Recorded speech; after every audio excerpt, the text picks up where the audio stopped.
have a simple discussion about cattle or even the ranchers. In our area here, we really get we have got very good pastures, and those pastures are natural and nutritious. But where do we go wrong? For us, we think that if you have a big chunk of land, we don't need to look at the pastures.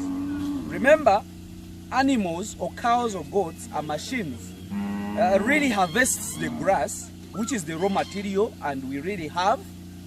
It is converted into muscles, into the money. Because what you want as you is to get very good animals, of course, and big ones, because that's where you get the money from. This is the error that you guys do. You can clear your land, the rain comes, the grasses grow, and it grows big actually. You can have very good grasses during the rainy season, but in a dry spell, you lose and you don't have any. You find a person of maybe say 4 square miles or 1 square mile or 2 square miles, his animals are dying during the dry spell. Yet in a rainy season, he be with a lot of grasses. This is what happens. If you look at down here, this is very good grasses. And these grasses grow during the rainy season.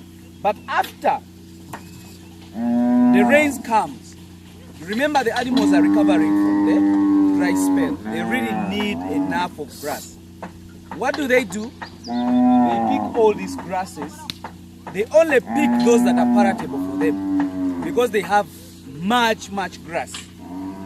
So they can only look for the best. Let me give you an example. You might be liking to eat posho so much. They give you matoke, they give you Irish.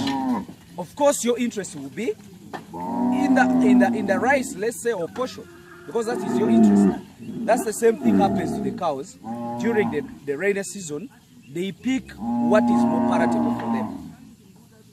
So you find that whichever good grass that grows, it will be eaten by them and leave those grasses or the weeds that the animals don't want to eat. So they will dominate just because these other grasses are eaten, and that's what they prefer most. So this is what you have to do. If you have a land, let's say you have a square mile, save at least 25% of your land.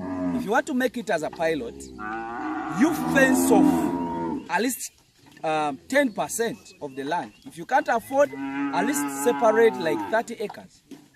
Fence it off and let it be a pilot project to see whether what I'm telling you is going to be right. Fence it off during the rainy season, clear it very well, fence it off in the rainy season, keep it for 6 months, and then let animals eat all over.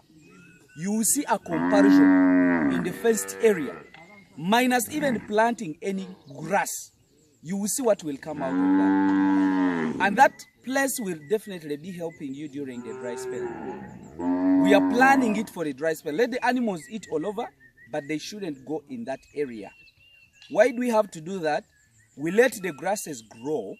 Then after the grasses grow, they will put the seeds all over. So that means in the spaces like these spaces you see, you can bring the camera for them. These spaces you see, they will be covered by that grass because the animal is not disturbing it. It is not eating it. So they will split the seeds all over, and you'll find that after like 6 months, you'll find it that it's all covered. And what is going to help you, you will always have grasses during the dry spell. All over, all your time, you will have the grasses. This is what you're supposed to do when you're selecting a place where you're going to at least fence off. Select in the middle of the land, whereby your animals will be eating on your fence line. And your neighbor, to see big grasses growing in your area, might cause a lot of havoc, because he will also want